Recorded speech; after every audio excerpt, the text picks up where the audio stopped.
Halo, selamat pagi pendengar setia podcast Senja. Kembali lagi bersama saya Yuli. Pada kesempatan kali ini kita akan kehadiran narasumber yang merupakan seorang mahasiswi di salah satu perguruan tinggi negeri yang ada di Magelang.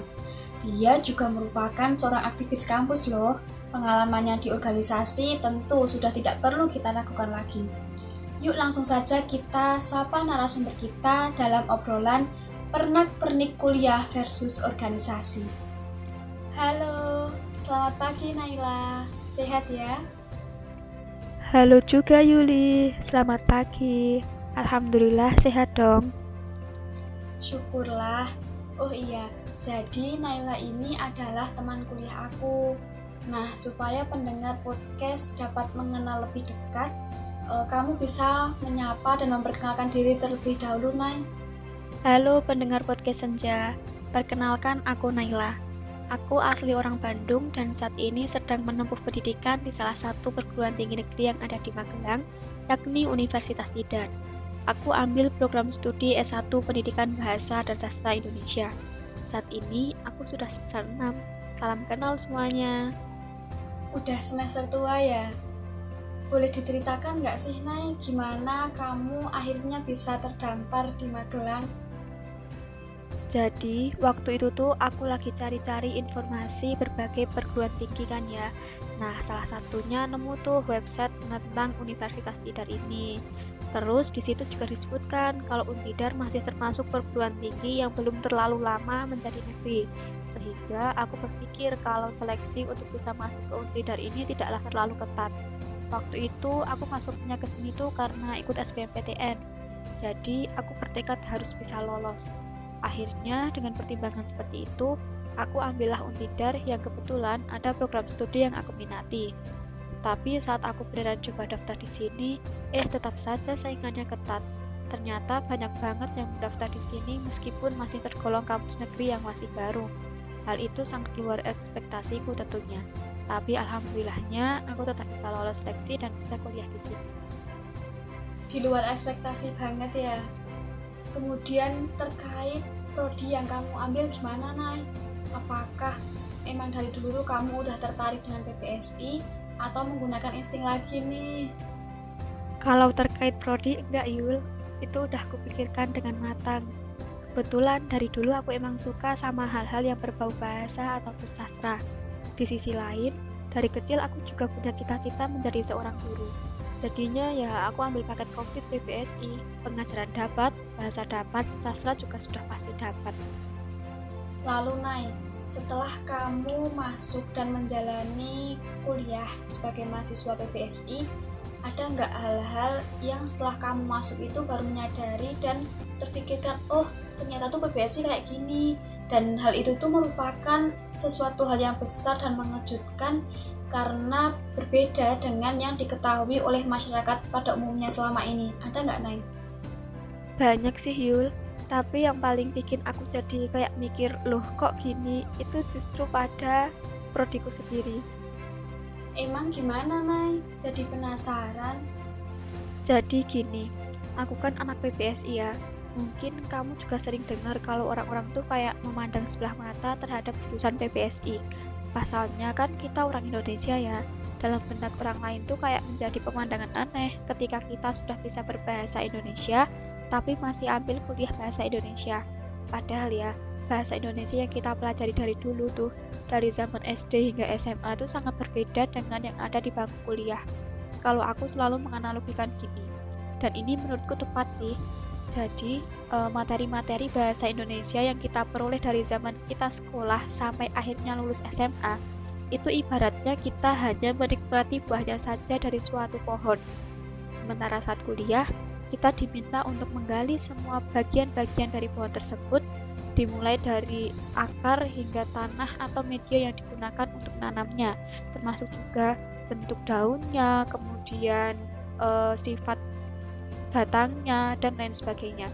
Bisa dibayangkan kan betapa hal tersebut sangat jauh berbeda dengan pemahaman orang-orang selama ini dalam memandang jurusan bahasa Indonesia.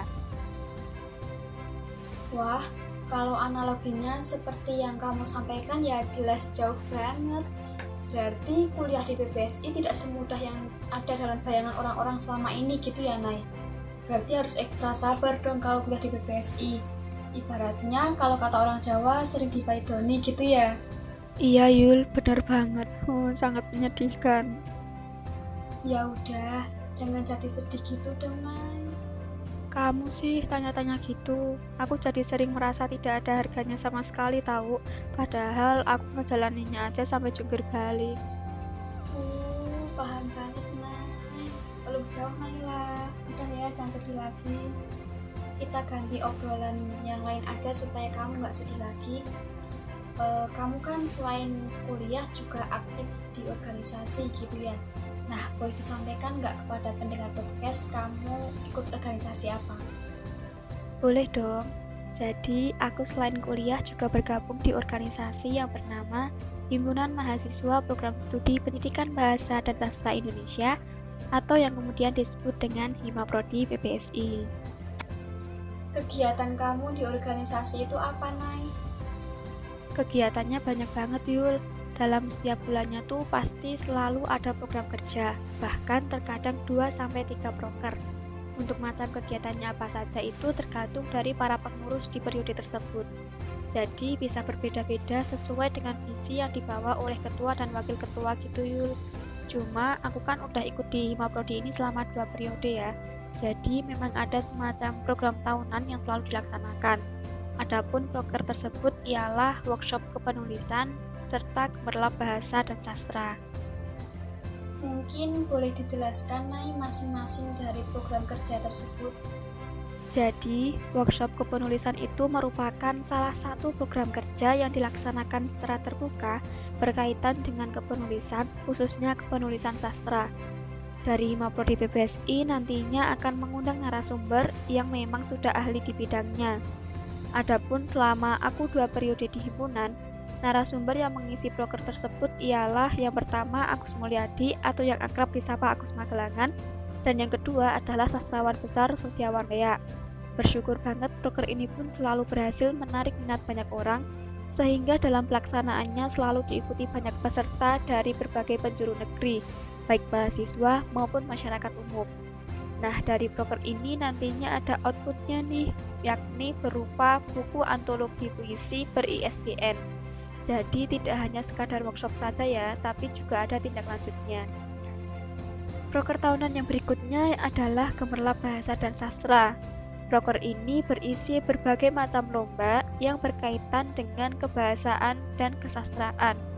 Beberapa di antaranya ialah lomba tulis puisi, lomba baca puisi, lomba musikalisasi puisi, lomba menulis cerpen, lomba menyanyi lagu daerah, dan lain-lain. Proker ini juga terbuka bagi seluruh pelajar dan mahasiswa se-Indonesia. Nah, di akhir tahun kemarin aku bergabung di Himaprodi PPSI, proker ini sudah mendapatkan sertifikasi berupa lomba tingkat nasional. Peserta yang ikut lomba pun sangat di luar perkiraan teman-teman, karena ya emang banyak banget yang tertarik mengikuti perlombaan tersebut. Kurang lebih seperti itu Yul gambaran proker di Himaprodi PPSI. Wah, kalau mendengarkan penjelasan kamu berarti sibuk banget ya di himpunan. Program kerjanya aja gede-gede dan keren lagi.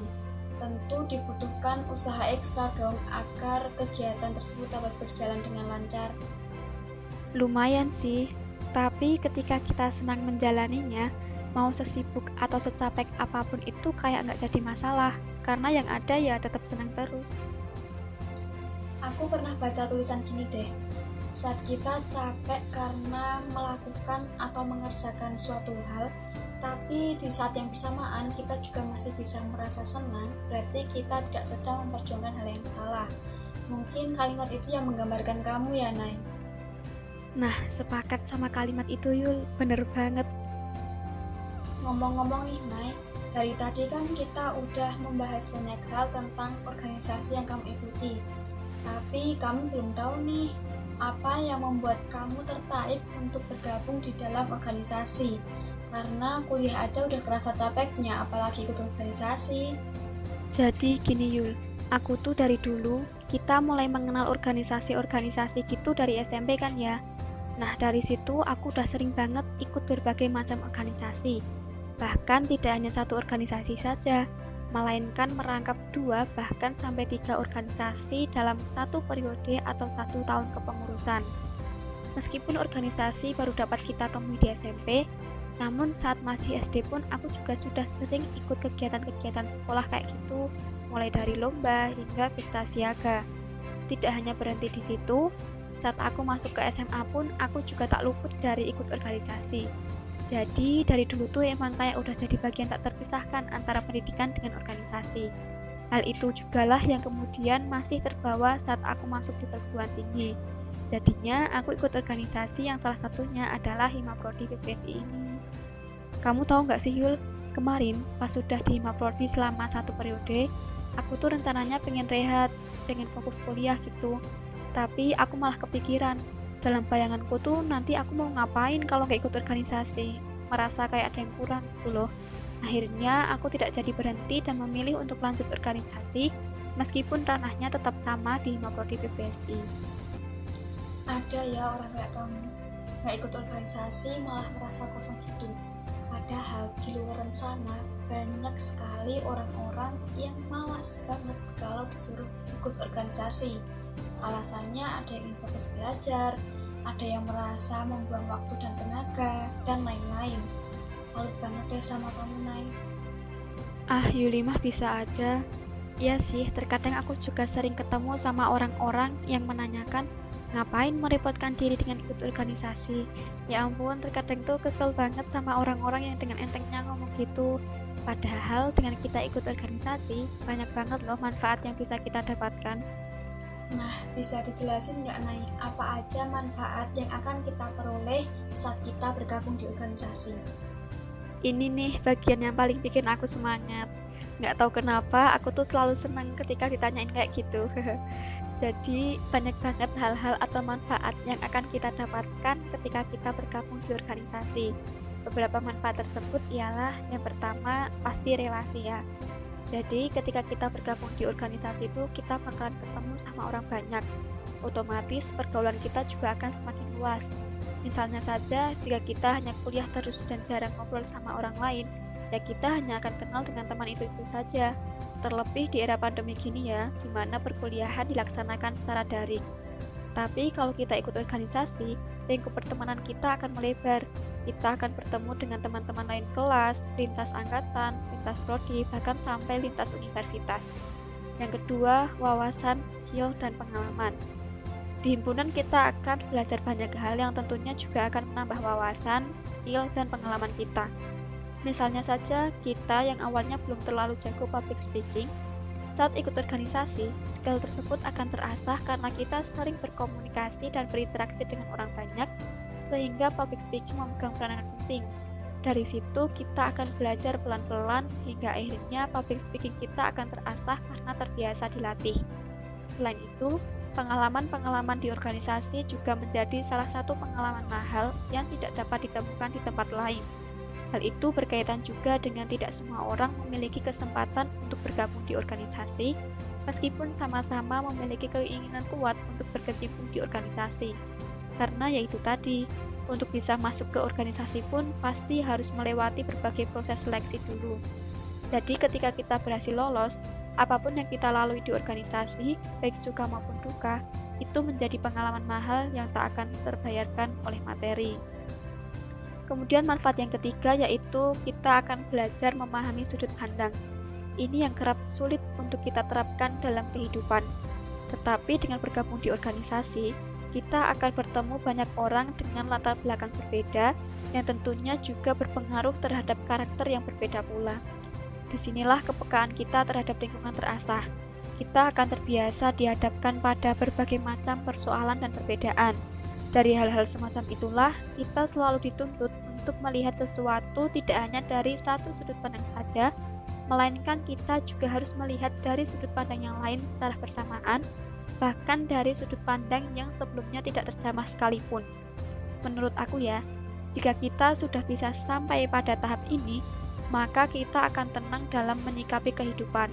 Hal tersebut dikarenakan kita dapat melihat sesuatu dari kacamata yang berbeda, sehingga dapat memahami berbagai persoalan dari sudut pandang yang bahkan tidak terlintas sama sekali oleh orang lain. Selanjutnya, manfaat yang tak kalah penting ialah manajemen waktu, pikiran, dan tenaga. Ketika kita ikut organisasi, tentu kita juga tidak bisa mengesampingkan kewajiban kita sebagai pelajar atau mahasiswa yang kewajiban utamanya adalah belajar. Jadi, ketika kita ikut organisasi dengan segala kesibukan yang ada, kita tetap tidak boleh mengesampingkan kuliah. Oleh karena itu, kita harus pandai-pandai menyeimbangkan keduanya. Kudu pandai membagi waktu, pikiran, juga tenaga. Mungkin 4 hal itu aja kali ya yang aku sampaikan, sebab kalau dijabarkan semua, kayaknya sampai besok pun waktunya nggak akan cukup karena saking banyaknya manfaat yang akan kita dapatkan. Nah, pas banget udah disinggung sama kamu. Jadi aku tuh sering denger ya, kalau kita ikut organisasi, kita harus pandai-pandai memanajemen waktu supaya nggak pontang-panting antara kuliah dengan organisasi. Dan kamu kan udah banyak banget berpengalaman di organisasi, tentu juga udah paham mengenai hal itu. Boleh bagi-bagi tipsnya nggak, Nay? Gimana sih cara memanajemen waktu yang baik supaya antara kuliah dengan organisasi itu tetap dapat berjalan seimbang dan beriringan, di samping keduanya memang mempunyai kriteria kesibukan yang berbeda-beda. Karena aku juga banyak menjumpai teman-teman yang sebenarnya tuh mereka pengen gabung organisasi, cuma takut tidak dapat memanajemen waktu dengan baik gitu. Iya sih Yul, emang kebanyakan gitu. Aku juga sering dapat pertanyaan-pertanyaan seperti itu. Banyak juga teman-temanku yang tidak ikut organisasi dan hanya fokus kuliah karena takut tidak bisa membagi waktu. Padahal menurutku ya, seperti yang aku sampaikan tadi, bahwa ikut organisasi itu bakalan membuat kita jadi pandai memanajemen waktu. Bahkan gak cuma waktu aja, tetapi juga pikiran dan tenaga. Tapi kalau aku ditanya mengenai bagaimana cara memanajemen waktu, aku selalu menggunakan skala prioritas. Mungkin teman-teman sudah tidak asing ya dengan 4 skala prioritas yang sering digunakan kebanyakan orang. Jadi ada 4 skala prioritas yang dimulai dari pertama, penting dan mendesak, yang kedua, penting tapi kurang mendesak, yang ketiga, kurang penting tapi mendesak, dan yang keempat, kurang penting dan kurang mendesak. Nah, dari situ aku selalu melihat dari tingkat kepentingan dan urgensinya. Jadi, kita emang harus pandai-pandai menentukan dan memplotkan kegiatan-kegiatan kita pada 4 skala tersebut. Misalnya saja gini ya, kita ada tugas kuliah nih, deadline-nya hari ini pukul 9. Di saat yang bersamaan, kita ada kegiatan organisasi pukul 9 juga.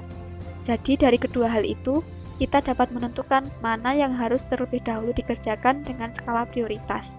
Karena kewajiban utama kita adalah kuliah, berarti tugas-tugas kuliah kita di sini yang berbarengan dengan deadline harus diselesaikan terlebih dahulu. Tugas itu di sini sifatnya menjadi penting dan mendesak. Adapun untuk kegiatan organisasi sifatnya juga penting, tetapi tingkat keurgensiannya masih bisa diletakkan di bawah tugas kuliah. Tapi kalau kata aku, jika kita profesional gitu ya, pasti kita akan menyelesaikan tugas itu jauh sebelum deadline karena di hari yang sama kita akan ada kegiatan lain. Ya minimal malamnya atau pagi-pagi banget kita harus sudah selesai dan setelah itu bisa persiapan untuk acara organisasi yang akan kita ikuti. Kalau dari aku seringnya gitu sih Yul, tapi di sisi lain aku percaya kok setiap orang itu sebenarnya bisa menentukan dan memanajemen segala hal dalam hidupnya dengan baik. Tinggal ada kemauan untuk itu atau enggak aja sih menurutku, dan jangan malas, sebab malas itu dampaknya gede banget. Sekali saja kita malas atau menunda satu pekerjaan, bakal berdampak pada banyak pekerjaan lain. Jadi itu ya resep kamu. Sehingga sekalipun di tengah tugas kuliah yang merajalela, kamu tetap masih dapat menikmati organisasi. Sangat bermanfaat untuk aku terapin. Gak sia-sia aku dan kamu di podcast aku, jadi ikut merasakan positive vibes-nya anak organisasi nih. Jangan gitulah, gak ada yang spesial dari omongan aku. Cuma omong kosong aja aku tuh dari tadi. Nah, ini nih sifat asli Naila muncul. Gak pernah merasa tinggi dengan segala yang dimiliki dan tetap mumpuni. Salut emang. Udah deh Yul, jangan kayak gitu dong. Oke deh Nay, biar kamu gak tambah salting lagi. Sepertinya tips tadi sekaligus mengakhiri obrolan kita pada hari ini ya. Makasih banget lo udah mau datang di podcast aku dan memberikan banyak hal kepada aku utamanya dan juga pendengar podcast aku. Tentunya apa yang sudah kamu bagikan itu sangat berbobot dan bermanfaat serta menginspirasi. Kapan-kapan boleh ya kita ngobrol lagi kalau ada kesempatan. Boleh banget dong Yul, biar aku nggak gabut ngobrol sama tembok. Hihi.